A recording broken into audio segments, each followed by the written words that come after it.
Hello everyone. As promised, today we're going to do the zeroth tutorial. And as I mentioned in the lecture, in the tutorial we'll be discussing some proofs and properties that would help you master the content along with some examples. So let's begin.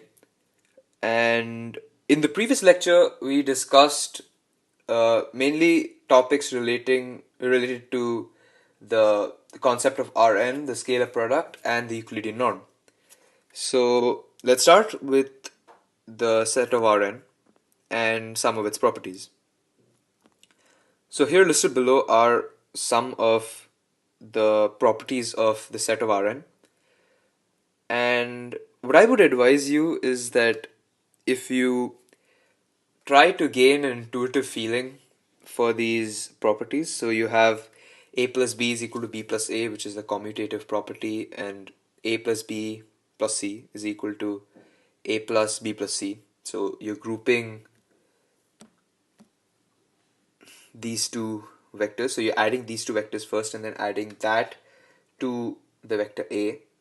And in the left part or the left hand side, you add a and b and then add that to c. So just try putting in some vectors. So you take, say, in R2, you take the vectors, say, 1, 2, and 3, 4. And you apply the first property, you verify the property by putting these two vectors in, or substituting A as 1, 2, and B as 3, 4. Similarly, you do it for property 2, but you take another vector C, which can be any random vector you want. And in the third one, you take lambda as, say, 5 or any other number you want and check whether this property is true or not.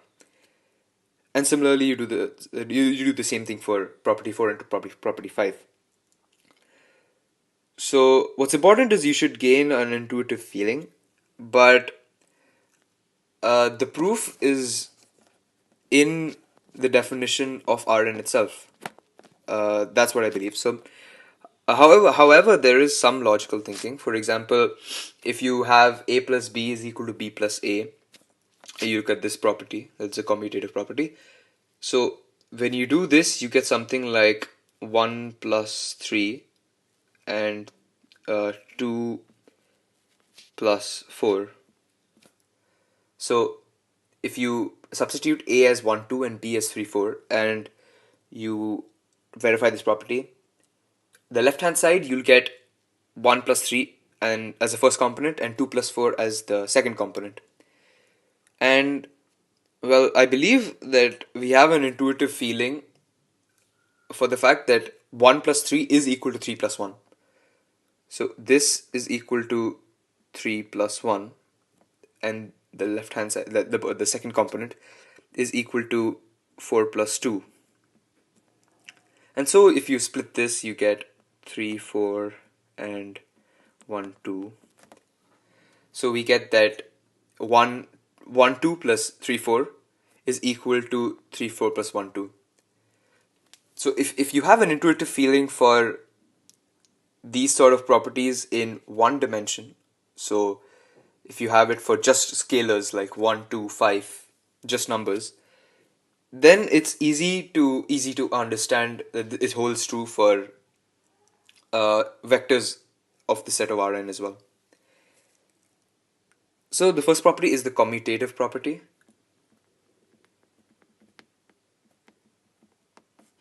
And the second property, in which you group two vectors, you add them, and then add this grouped sum that you get to the next vector. This property is called the the associative property.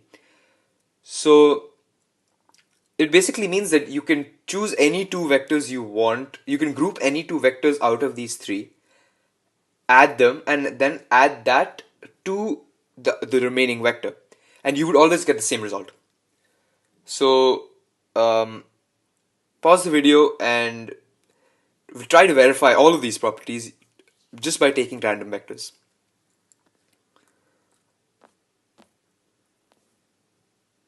Okay. So now we've talked about some properties of Rn, and I'll repeat again, I won't try to prove the properties that I just mentioned because they're fairly easy to understand. But now let's come to the next part, that's the scalar product. So in the lecture, that's the previous lecture, we discussed that if A and B both are scale are vectors of the set of Rn, and we find the dot product of A and B, by definition we have that A dot B is equal to A1 B1 plus A2 B2 plus so on to A and Bn, where A is equal to A1 up to An and B is equal to B1 up to Bn. So this is what we discussed in the previous lecture, and I hope you have some sort of not understanding, but uh, feeling that this formula is fairly simple and is the very definition of the scalar product. So let's take some examples and just see, uh, just see just see the result actually. So through these examples, I just want you to learn how to implement the formula, which is fairly simple. So if you feel it's too simple, please skip forward. But for now, let's see if A is say 2 and 2 5 and B is equal to say 1 2. So what exactly is A dot B? So yeah, pause the video and check, just do it for yourself. And okay, so A dot B is equal to, well, A1 B1, so that's 2 multiplied with 1, plus A2 B2, which is 5 multiplied with 2. So since A and B both are of R2, are belong to the set of R2, we have to stop at this point because there is no third component. Okay, so 2 times 1 is 2 and 5 times 2 is 10, and the result that you get is 12.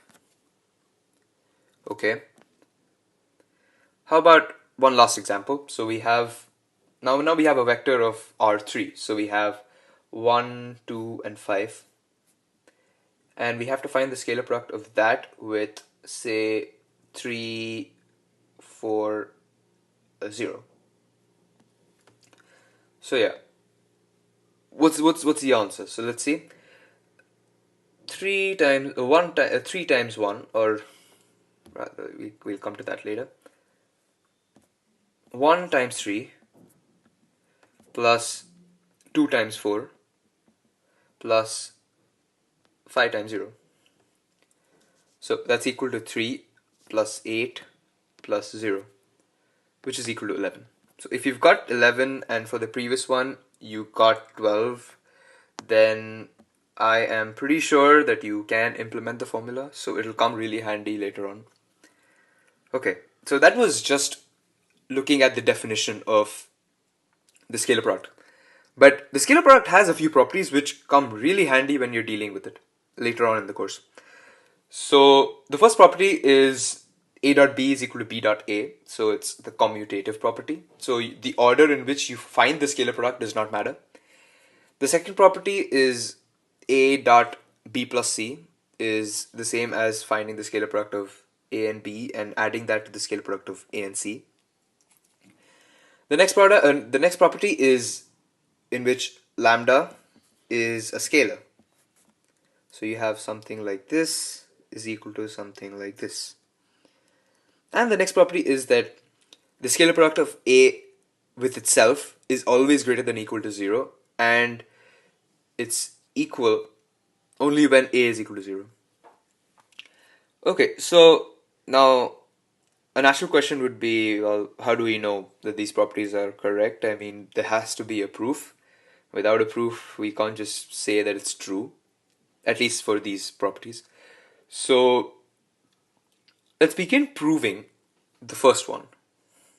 So the proof is very, very simple actually. So if you sort of know the proof, and you feel that, yeah, I mean you know it, just do it quickly. So the hint would be that you start with the definition, and so the definition is that, as I mentioned before, that a dot b is equal to a1 b1 plus a2 b2 plus so on to a and bn, and you apply the formula to the left side and you apply the formula to the right side, and you see that they're sort of equal, and so it's proven.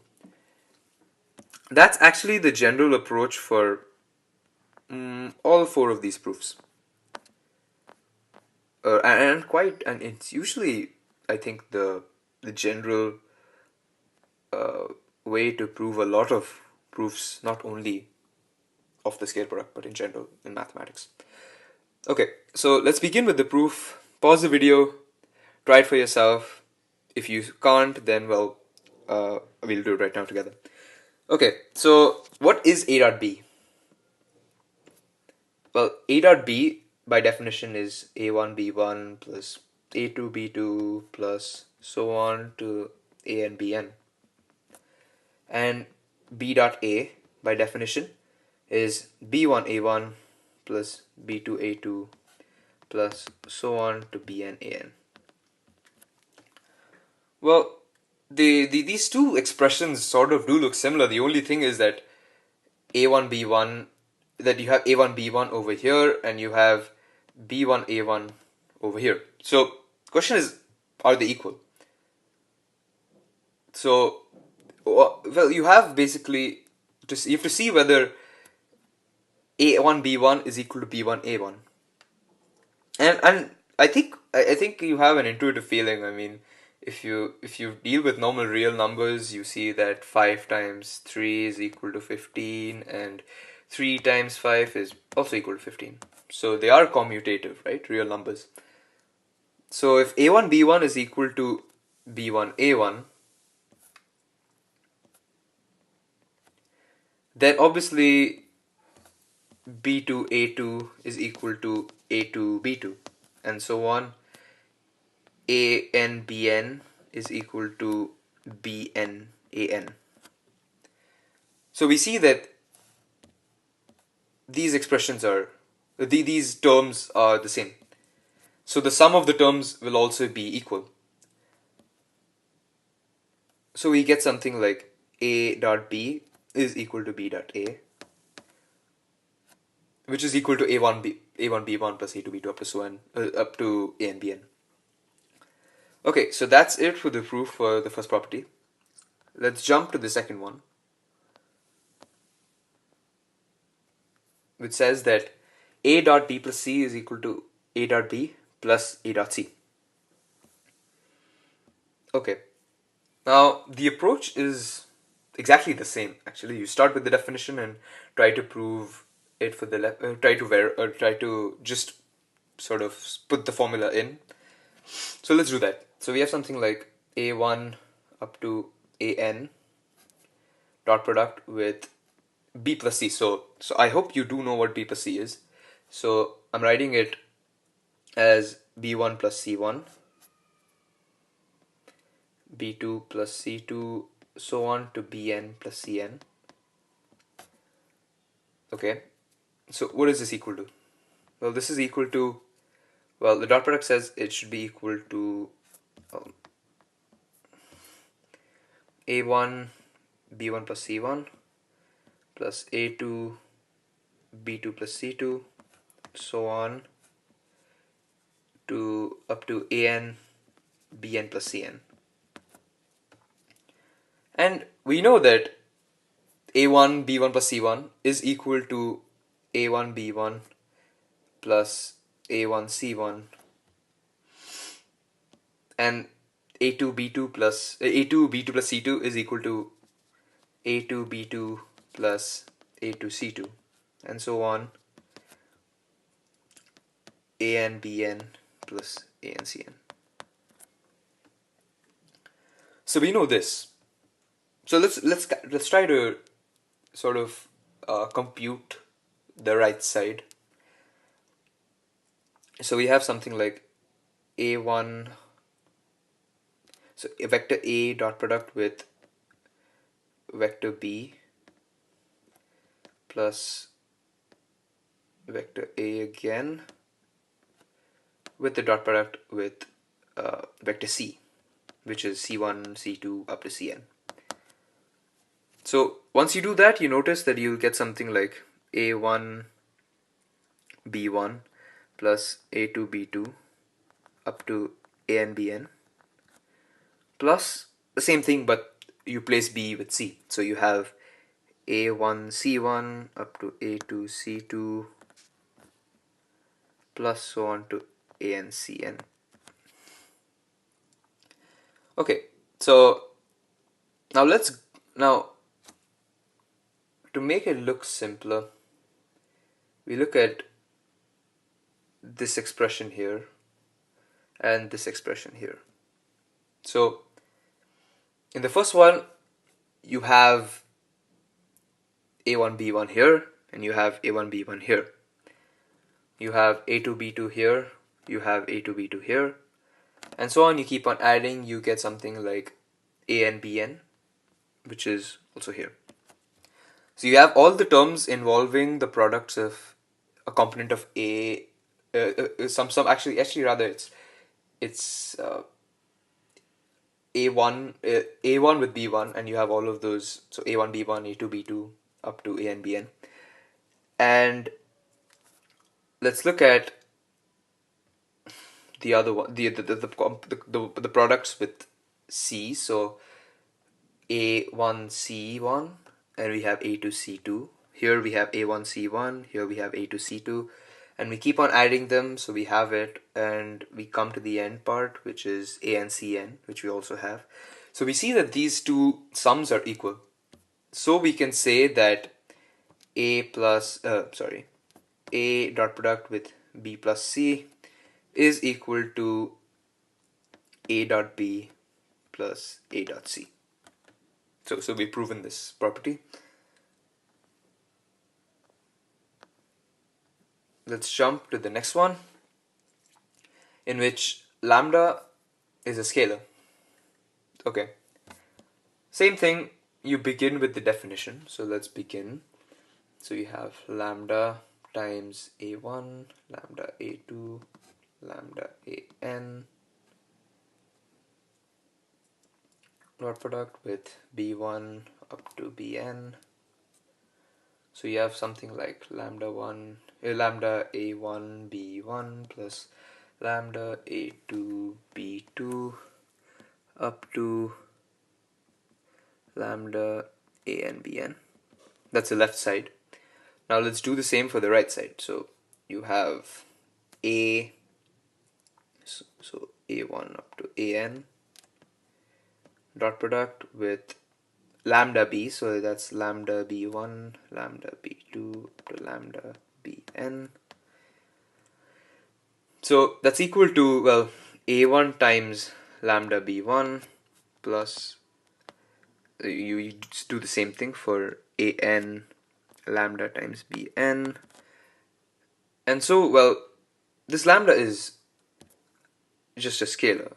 This lambda is just a scalar, right?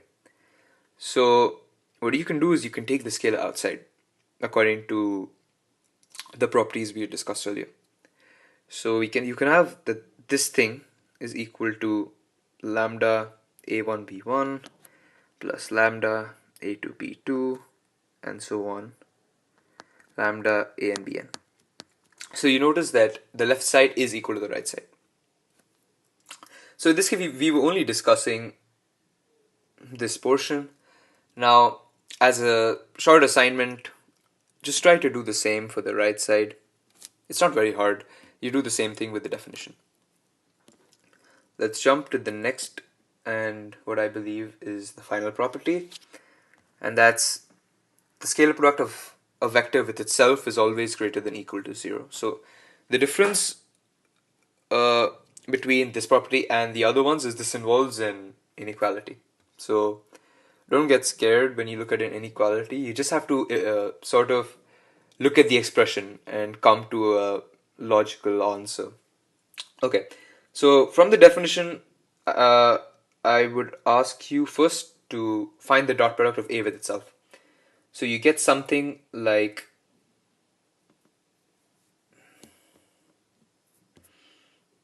A1 squared plus A2 squared plus AN squared. So this is equal to A dot A.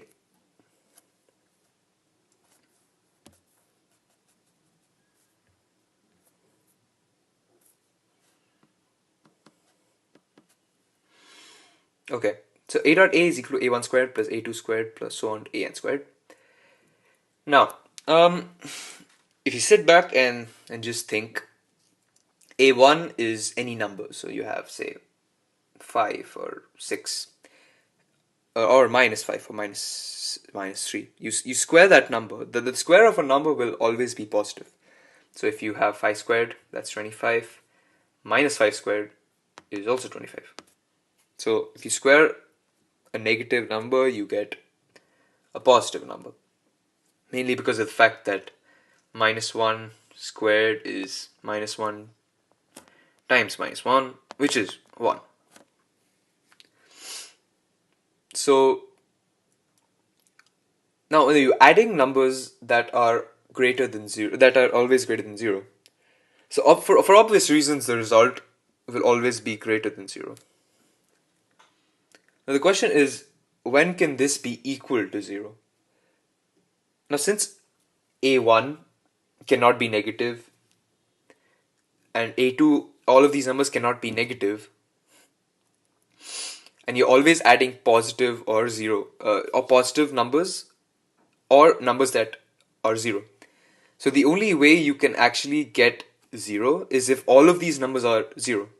Because otherwise, if you suppose all of them are 1, I mean, you add 1 plus 1 plus 1 up to n, so you get n. So you can never get 0 unless all of these numbers are 1. All of these numbers are 0. So that so the equality condition is only satisfied when A1 is equal to 0, A2 is equal to 0, or so and so on, A2 up to AN is equal to 0. So we get that the vector A is 0, 0, 0.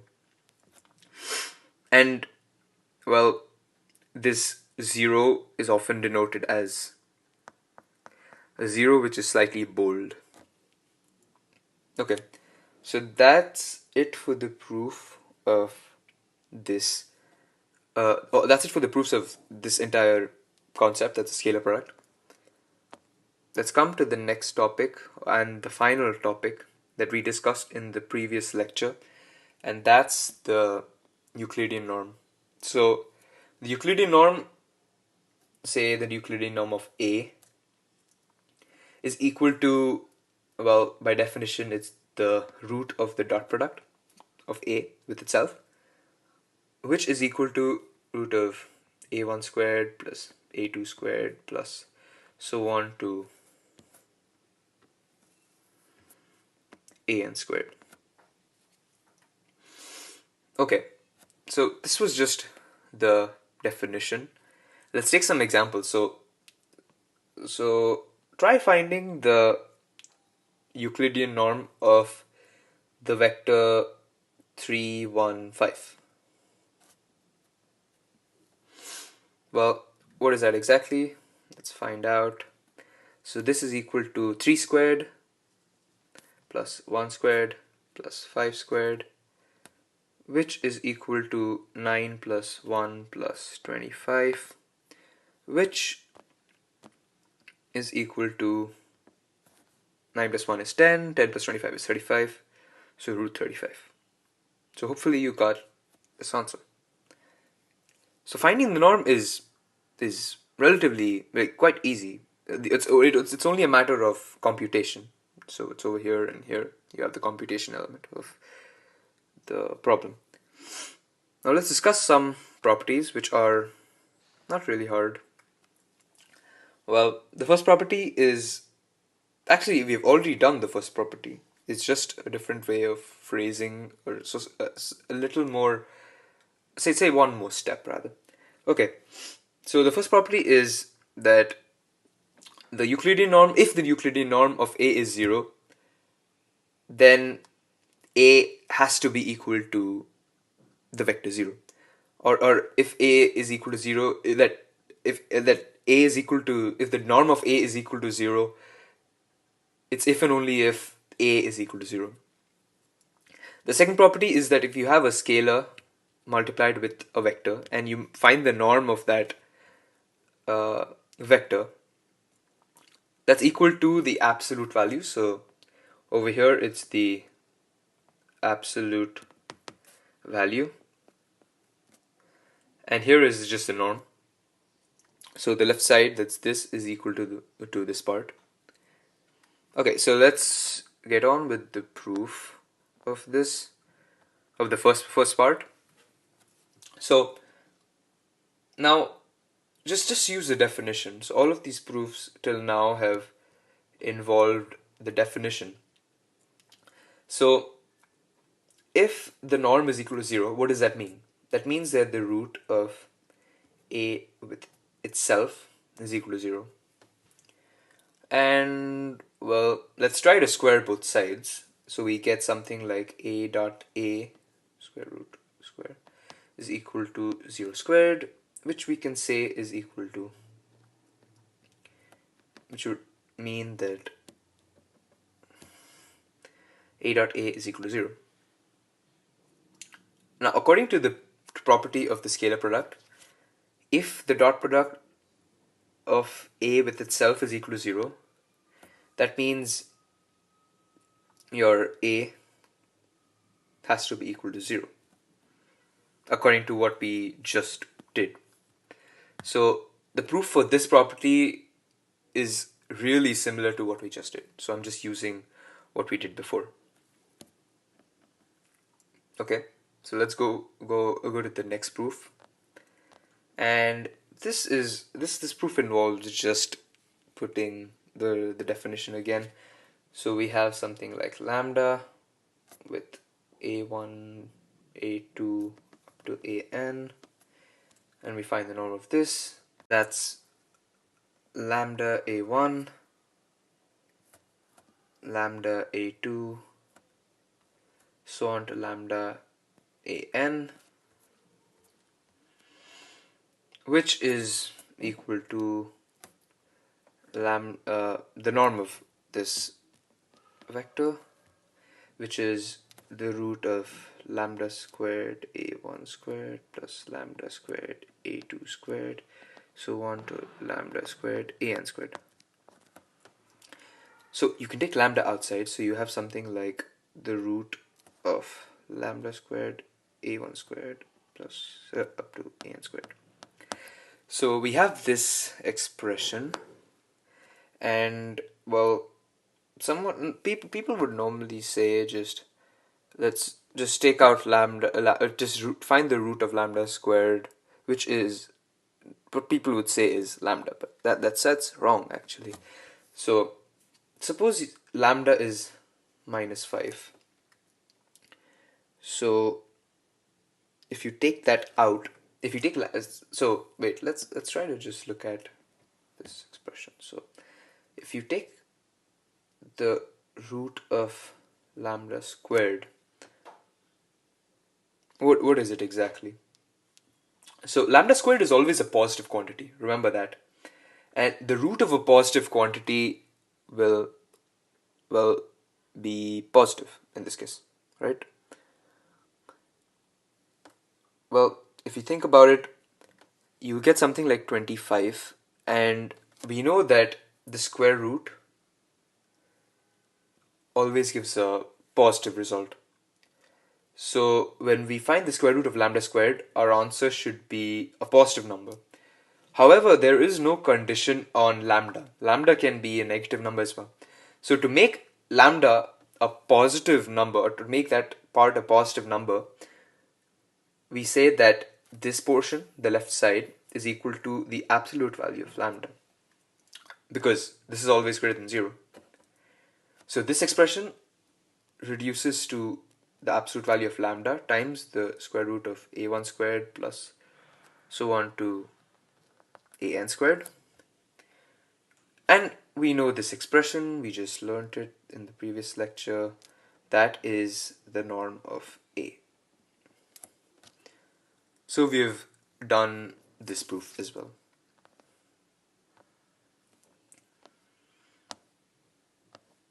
Now, there's one proof that I believe is rather necessary, and it's actually really helpful when you come to R2 and R3. So let's begin with this sort of form, and what I want to say is that A dot B, if A and if say A and B are vectors of R2, then A dot B is equal to A, the norm of A times the norm of B times cos theta, and theta is the angle between these two vectors. So I'll give you sort of a demonstration. So suppose this is the coordinate axis, these are the coordinate axes, and we have a vector over here and another vector here. So then and we have this angle theta. So the dot product of these two vectors of A and B, so say one of them is A, one of them is B, is equal to the norm of A, so the length of this vector, times the length of this vector, times the cosine of the angle between them. That's theta.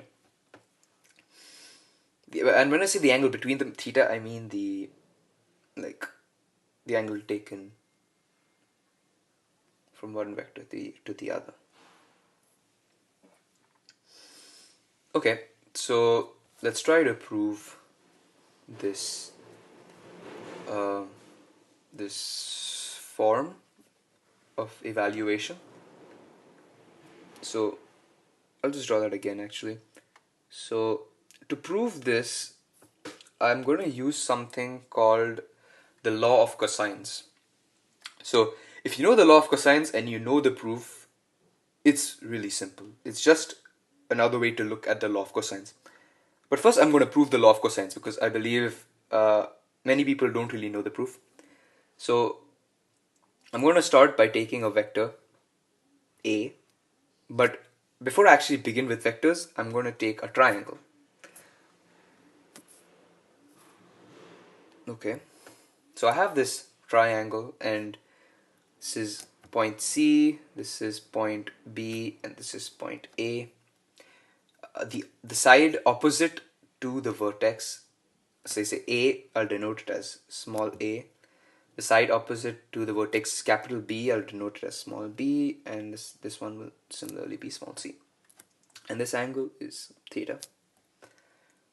So since this is the origin, I take it as 0, 0. And since the length of this vector, of this side is a, I'll take this point as a 0. And so this point over here will be b cos theta, b sine theta. Why? Well, if you look at this angle is pi minus theta, so 180 degrees minus theta, I've taken degrees, and the sine of this angle, this angle, so sine of pi minus theta is equal to, well, sine theta.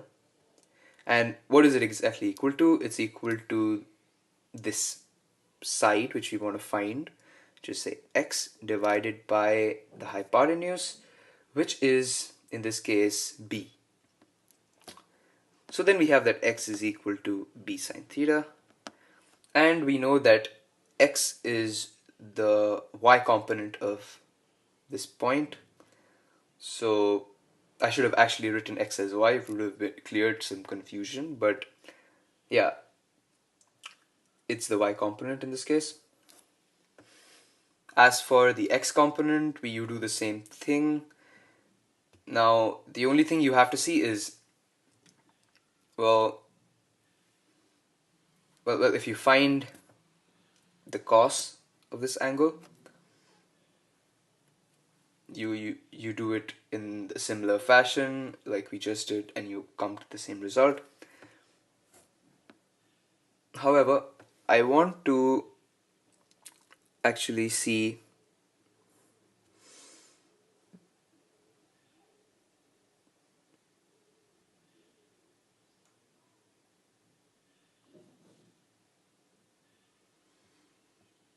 the distances of, or rather the lengths. So I want to calculate the length of C, the side C that I have here. So I can do that, right?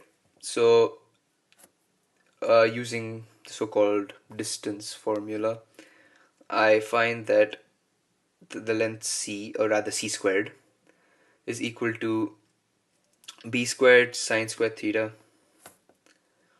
plus a minus b cos theta whole squared, which is equal to a squared plus b squared cos squared theta plus minus a 2ab cos theta plus b squared sine squared theta. So if I group these two, and I notice that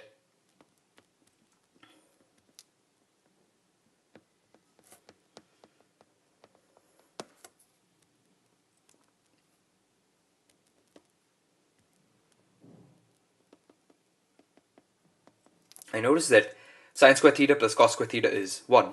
So I get that c squared is equal to square plus b square minus 2ab cos theta. So this is the law of cosines.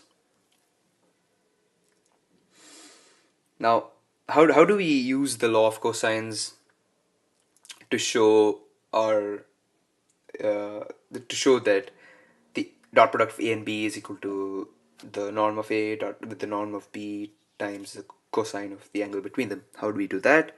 Well, if you think about it, it's similar to what we just see in front of us. So we have our coordinate axes and we have this triangle. And now instead of the points, I take them as vectors. So I take this as vector A, I take this as vector B. So what exactly is vector C? Vector C is just B minus A.